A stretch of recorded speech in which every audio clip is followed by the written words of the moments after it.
వైఎస్ఆర్సీపీ పార్టీకి అరెస్టుల గండం పట్టుకుంది. ఒక్కొక్కరుగా వైఎస్ఆర్సీపీకి సంబంధించినటువంటి వ్యక్తులు అరెస్టులకు భయపడి పార్టీ రాజకీయాలను వదిలేసి వెళ్ళిపోయిన వాళ్ళు ఉన్నారు, పార్టీలు మారిపోయిన వాళ్ళు ఉన్నారు. ఇంకొంతమంది ఉన్న వాళ్ళలో కూడా జైల్లో మగ్గుతున్నటువంటి పరిస్థితి ఉంది. ఇంకా కొంతమంది బయట ఉండి నా రోమాలు పీకలేరు లేదంటే ఇంకొకటి పీకలేరు అని చెప్పి ప్రగల్భాలు పలికేటువంటి చాలామంది నాయకులు కూడా ఒకళ్ళిద్దరు ఇష్టం వచ్చినట్టు మాట్లాడుతున్నటువంటి పరిస్థితిని కంటిన్యూ చేస్తున్నటువంటి పరిస్థితి కూడా కనిపిస్తూ ఉంది.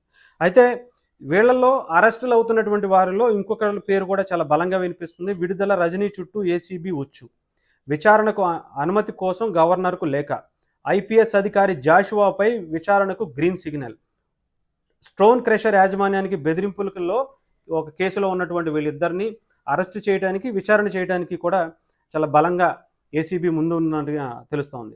వైకాపా నాయకురాలు మాజీ మంత్రి విడుదల రజనీ, ఐపీఎస్ అధికారి పల్లె జాషువాపై ఏసీబీ ఉచ్చు బిగుస్తోంది. పల్నాడు జిల్లా ఎర్లపాడులోని శ్రీ లక్ష్మీ బాలాజీ స్టోన్ క్రషర్ యాజమాన్యానికి బెదిరించి 2.20 లక్షల కోట్ల అక్రమంగా వసూలు చేశారనే అభియోగంతో వారి ఇరువురిపై కూడా కేసు నమోదుకు రంగం సిద్ధమైనట్టుగా తెలుస్తోంది. జాషువాపై విచారణ చేపట్టేందుకు అవినీతి నిరోధక చట్టంలోని సెక్షన్ 70A ప్రకారం తాజాగా సిఎస్ అనుమతి తీసుకుంది. విడుదల రజనీపై విచారణకు అనుమతి కోసం గవర్నర్కు లేఖ రాసింది. ప్రస్తుతం పెండింగ్లో ఉండగా 1-2 రోజుల్లో ఆమోదం లభించే అవకాశాలు కూడా ఉన్నట్టుగా తెలుస్తుంది.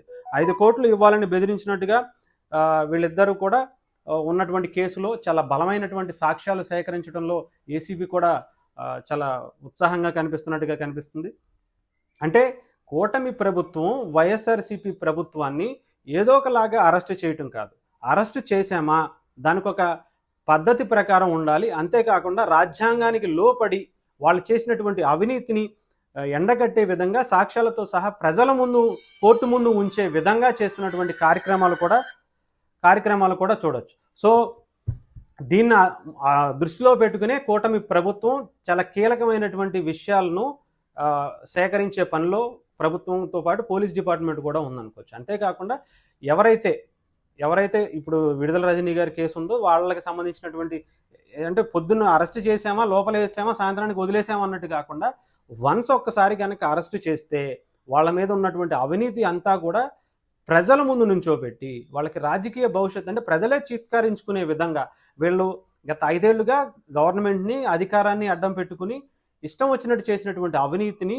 అక్రమాలను ప్రజల ముందు నుంచోబెడితే వాళ్ళకి రాజకీయ భవిష్యత్తు లేకుండా చేస్తారు. అంతేకాకుండా ముఖ్యంగా చూసుకుంటే కోర్టు కూడా వీళ్ళకి బలమైన శిక్షలు వేస్తే వీళ్ళకి బలమైనటువంటి సంకేతాలు కూడా వెళ్తాయి. అవినీతి చేయకుండా ఉండాలనే కావచ్చు, ఇంకొకసారి ఇలాంటి అవకాశాన్ని తీసుకోకూడదనే అధికారులను కూడా కావచ్చు. అంతేగాని ముఖ్యంగా రెడ్ బుక్కి సంబంధించి చాలామంది రెడ్ బుక్లో ఉన్న వాళ్ళందరినీ అరెస్ట్ చేస్తారు అంటే ఇప్పటికే రెడ్ బుక్లో నియోజకవర్గానికి మినిమం 100 మంది ఉన్నట్టుగా మనకు తెలుస్తుంది. నియోజకవర్గానికి 100 మంది అంటే 175 నియోజకవర్గాల్లో ఎంతమంది ఉంటారో వైఎస్ఆర్సీపీ నాయకులు కానీ ఎమ్మెల్యేలు కానీ మనం ఆలోచించుకోవాలి.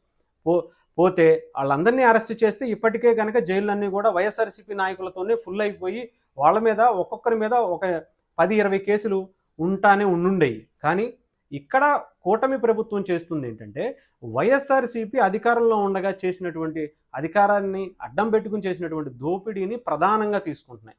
ఎక్కడ పవన్ కళ్యాణ్ గారిని తిట్టారనో, లోకేష్ గారిని తిట్టారనో, ఇంకొకరిని తిట్టారనో అది ఎక్కువగా ఫోకస్ చేయకుండా వాళ్ళ చేసినటువంటి అవినీతికి సంబంధించిన తాలూకా సాక్ష్యాలను సేకరించే పనిలోనే ఎక్కువగా నిమగ్నమై ఉంది. వన్స్ వీళ్ళని దానికి రకంగా కనుక అరెస్టు చేస్తే అటు ప్రజలతో పాటు కోర్టులో కూడా వీళ్ళకి బలమైనటువంటి శిక్షలు పడే అవకాశాలు ఉంటాయి. తద్వారా ప్రజలకి మంచి జరిగే అవకాశం ఉంటుందని చెప్పి భావించినటువంటి కూటమి ప్రభుత్వం రాజ్యాంగానికి లోబడే చేసేటువంటి కార్యక్రమాలుగా మనం చూడొచ్చు.